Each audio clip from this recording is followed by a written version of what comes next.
What's up, guys? It's your girl Shalina with Shalina Speaks. Today, we're going to be talking about mental health, and autism and manic episodes. So, we're going to be diving into this topic pretty deep because a lot of people have a really big question within the mental health community, and that is, does autism cause manic episodes? This is a topic that is often misunderstood, and there's a lot of confusion between autism mania, mood disorders like bipolar. So let's just break it all down, okay? So, what exactly is a manic episode? Now, I did do a video on manic episodes that explains it more in depth. So, if you want to get a more in depth breakdown on what a manic episode is, you can go check out my previous episode on it. So, let's get down to it. So, first things first, what is mania?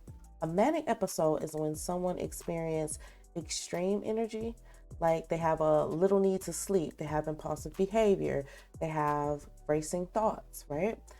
So it's often seen in bipolar disorder, and in some cases, it can even involve in psychosis, which means someone may like experience hallucinations, delusions, things of that nature. And if you don't know what a hallucination or a delusion is, it's like, you know, seeing things or believing things that are not there or it's not happening. So basically, right?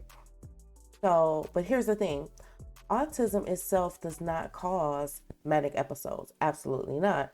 However, there are some overlap in behavior that can make it look similar. So it looks like this is what it could be, but it's not what it could be at all. And again, like I say on my channel all the time, I'm not a doctor, I'm not a therapist, I'm just someone that researches this stuff. So let's just get down to the deets. Autism and versus manic episodes. What's the difference?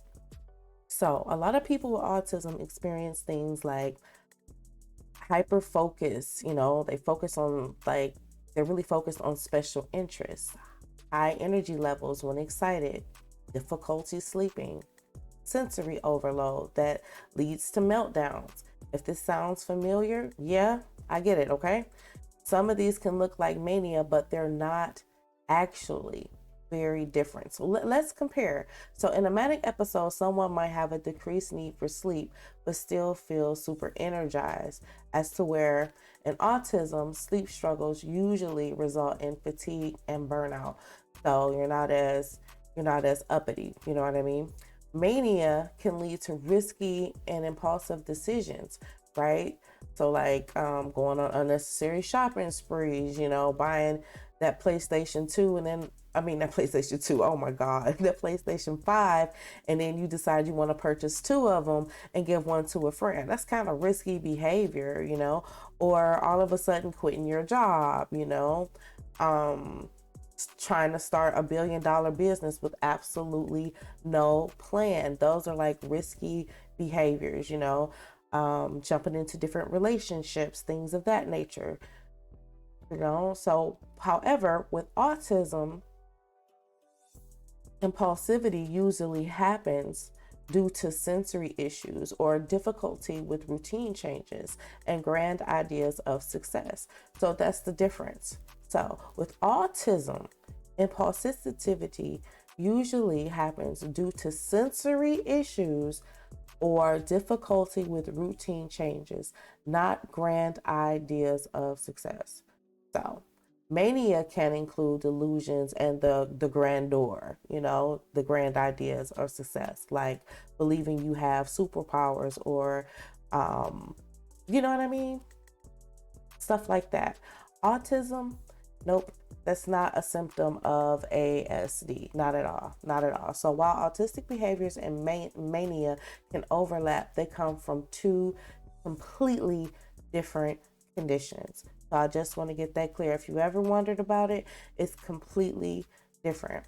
What about autism and bipolar disorder? Now, here's where things can really get interesting. Now, studies have shown that bipolar is more common in autistic individuals than the general population.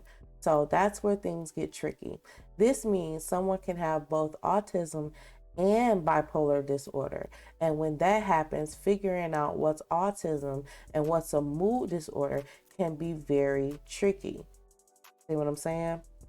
So sometimes doctors often misdiagnose one for the other. And this is why it's important to journal and track your mood, your patterns, your behaviors, talk to your family, your close friends, and ask them to kind of monitor you, and say, hey, I'm going through this journey and I need to track this and I need to know if I'm acting any different. So, stuff like that. It's just little things that you can do to help your doctors when you go in there and you're trying to get to the bottom of everything.